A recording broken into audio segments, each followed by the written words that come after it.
Paramount proudly presents the Director's Series. And action. Now, before you see your favorite movies, you can go behind the scenes with the directors who created them.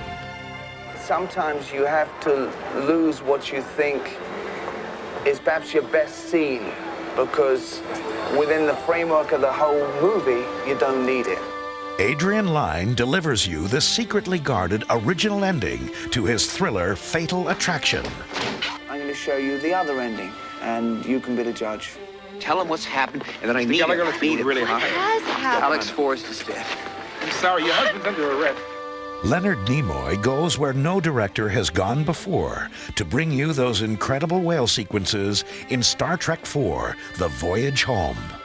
About 95% of the footage of humpback whales that you will see is man-made. There are only a couple of shots that are actually humpback whales. I think the work is brilliant. As a bonus, each film in the Director's Series is presented in letterbox format to recreate the original theatrical experience. So no matter how many times you've seen Fatal Attraction or Star Trek IV, you've never seen them like this. Cut it! Save it, Don! The Director's Series makes great movies even greater wherever videocassettes are sold.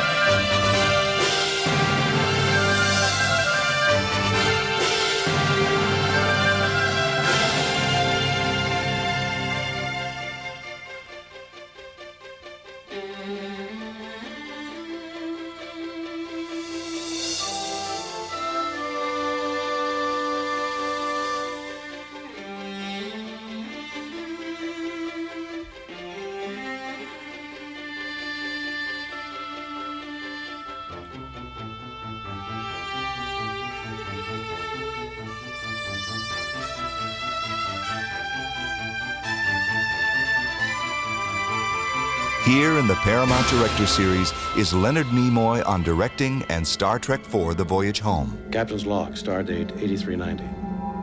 We're in the third month of our Vulcan exile, and it was Dr. McCoy with a fine sense of historical irony who decided on a name for our captured Klingon vessel.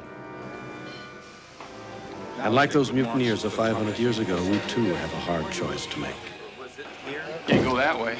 Well, that's the way you would go if you could. Yeah, right. So why don't we bring them over this way a little bit? Why don't we? Huh? Yeah. Go to your left, guys, will you? About 1.5 to 2 feet.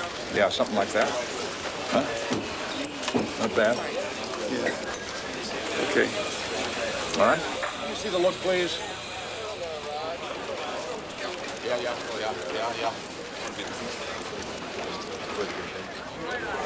Okay, now the question is, if we're tracking here with Bill, Bill, let me see you do the walk and talk, please. Hold it real quiet, Doug, please. Yeah. All right, quiet for rehearsal, please, guys. Sit down now. And action. Thank you all. Okay, well, just a second. Let's experiment with the possibility that if you take the walk and take a good, long, healthy pause on the walk back so that you turn back to us for the crew of the Enterprise. See if it'll work, will you? You think it might? So now, let's go to the top of the scene. Marker. Background. Action. Dr. McCoy. Aye, sir. Scott. Aye, sir. Gordon. Aye, sir. Chekhov. Aye, sir. Sulu. Aye, sir. Let the record show that the commander and the crew Of the late Starship Enterprise have voted unanimously to return to Earth, to face the consequences of their actions in the rescue of their comrade, Captain Spock. Thank you all. Repair stations, please. And cut. Good for me. Yeah, all right. This is going to be nice. I go back a number of years here at Paramount. First time I worked here was in 1951. I was 20 years old. Shared a dressing room upstairs in this building with a bunch of other actors. The picture was a picture called Rhubarb, starred Jan Sterling and Ray Milland. And it was pretty exciting stuff for a 20-year-old kid from Boston. I think it was my second job here in town. I had a couple of lines. Nervous, working with Ray Milland, who had just won the Academy Award for Last Weekend. And I think I earned a grand total of about $300 or $400. In 1966, Star Trek went on the air as a primetime television series. And for the first time after 15 years of jobbing around as a freelance and bit actor, I had steady work. We did 3 seasons, and during that time, as the Spock character grew and the Star Trek family grew, and I began to learn more about the process, I thought I would like to make a larger contribution, and I asked for the opportunity to direct. But the gentle answer always was, please put on your pointed ears and get out in front of the camera. In Star Trek II, Spock sacrificed himself to save the rest of his shipmates, and at the end of the movie, the character was dead, and I thought it was over. Science fiction being what it is, there are always possibilities. The executives at Paramount called me after Star Trek II opened, asked for a meeting, and said to me, we would like to know if you would like to be involved in any way in the making of Star Trek III. And of course, I understood that they wanted me to act again as Spock. And I thought to myself, if there ever is going to be a chance to stop fooling around here and get serious about this directing career, now's the time. And I said, yes, I would very much like to be involved in the making of Star Trek III. I would like to direct the picture. And much to my surprise, they said, yes.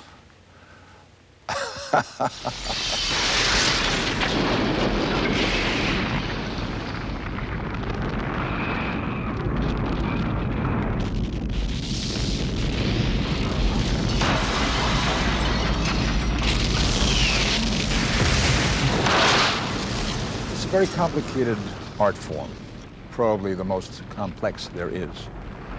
And the more difficult it gets, the more challenging it gets, the more I come to realize that there's only one way to do it, and that's to surround yourself, as I've been fortunate enough to do, with some extremely talented people. You get the right people, it all comes out just fine.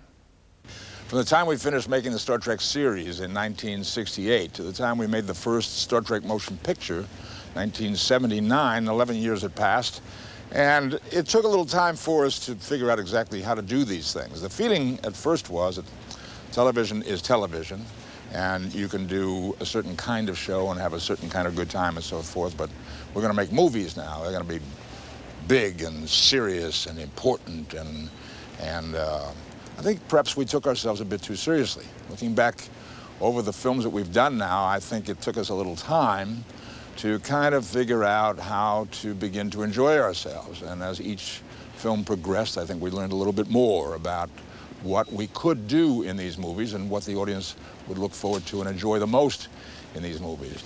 The first one that I directed, Star Trek III, was sizable in its passion. It was operatic, and I was pleased by that because I really thought about it in terms of being grand in passion, grand in size, smoke and fire, and with a planet disintegrating. Big stuff. In Star Trek IV, we decided it was time to really lighten up and have a good time, kick up our heels, and do a caper. Get down literally with our feet on the ground on the streets of San Francisco, playing scenes where these guys from another world, another time, are literally having a tough time figuring out how to get across the street.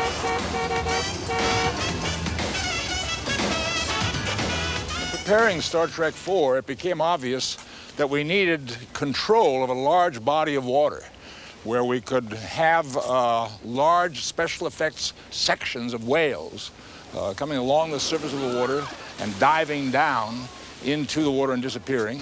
And also there's going to be a very large storm sequence when the bird of prey, the Klingon ship, lands in San Francisco Bay. And our special effects people did some research around town because years ago in Hollywood, most of the major studios had what they called a tank, a very large oversized swimming pool is what it was, which they could do surface work and underwater photography work. And the tanks had either been closed up because they were no longer being used, or the ones that were still available were inadequate to our purposes for one reason or another. So we were kind of stymied for a while, until one day we were walking around out here in what is now a parking lot here at Paramount, and standing in front of this large blue screen, which was used as a background for some exterior scenes, and our special effects people noticed some seams in the ground around here and went back to the original plans for the building of this studio and discovered that the ground that I'm standing on is actually filled in and was a water tank about 15 feet deep years ago. And they used to use it for surface water battles and water scenes and underwater scenes and that sort of thing. And we discovered that we could do an excavation right here on the Paramount lot. And what grew out of that was a show, the kind of which Hollywood hasn't seen in a long time.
Once we decided to do a movie about humpback whales, we started looking at a lot of footage of whales to see if we could find what we needed. And we talked to a lot of underwater photographers, researchers, people who do that kind of work, who get in the water with whales, if possible, and get footage of them. We looked at their work, and it became pretty obvious we were going to have to create our own, because you just cannot get the kind of footage we needed with an actual humpback. They're too shy. They won't get that close to the camera, and they usually won't let the camera get that close to them, let alone human contact with the whales in the water. We needed that as well. So we hired some very, very talented special effects people. We laid out a sequence of the designs of the types of shots we needed and put them to work to create the footage. Now, in Star Trek IV, about 95% of the footage of humpback whales that you will see is man-made. There are only a couple of shots that are actually humpback whales. I think the work is brilliant. It is of two kinds. There are a couple of very large pieces of what we call mock-up, large sections that look like pieces of a humpback whale, the head, the tail end of it, and so forth. And then there are two radio-controlled miniatures. They're about 5 feet long, and they are controlled from outside the tank by men standing at a window looking into the tank and controlling these things with their little radio control transmitters. I think the work is amazing, and I think it has been overlooked because most people looking at this movie, including myself now, forget that this footage is not actual humpback whale footage. It is man-made. It looks so real. I think that these people deserve a lot of credit.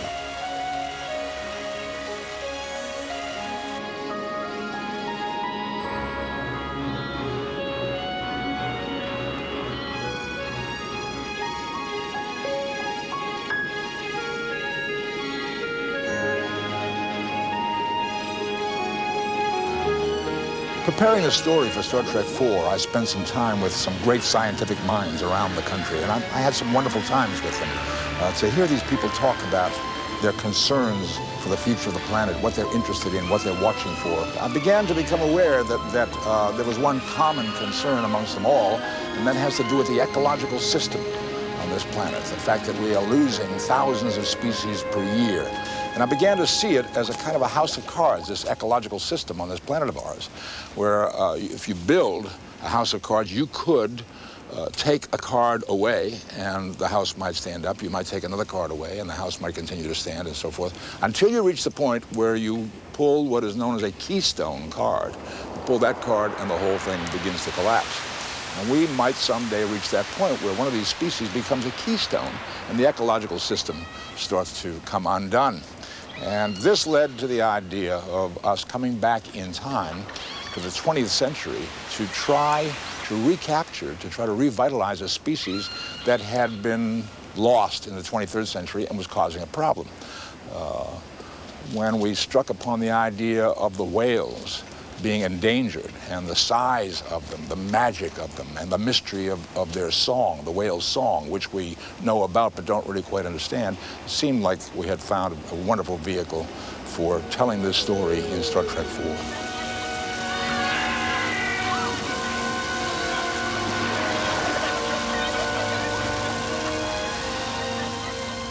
When you watch a movie on your television screen, you're not necessarily seeing it the way it was originally intended If, for example, it was shot for the widescreen, that film has to be readjusted in some way to fit the specific shape of the video tube that you're looking at. As a director, when I set up a shot, let's say there are two people in the scene, and one is at one side of the room and one is at the other. With the widescreen, I can hold both, and one is at each end of the frame.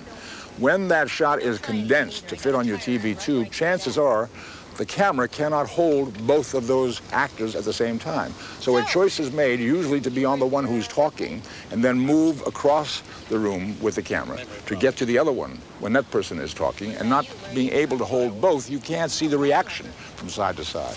Now that may not be the choice that I made when I set up the shot, because I want you as the audience to see the person talking and the person who's listening as well. When the picture is changed to fit the small tube, you can't hold both, and the intent of the scene is sometimes changed as a result. My friends, we've come home. So it's been a long trip, and I never thought I'd find myself directing a $26 million feature here on the Paramount lot, but there you are. It's called The Voyage Home. It's a homecoming for me. Here it is for you. Let's see what she's got.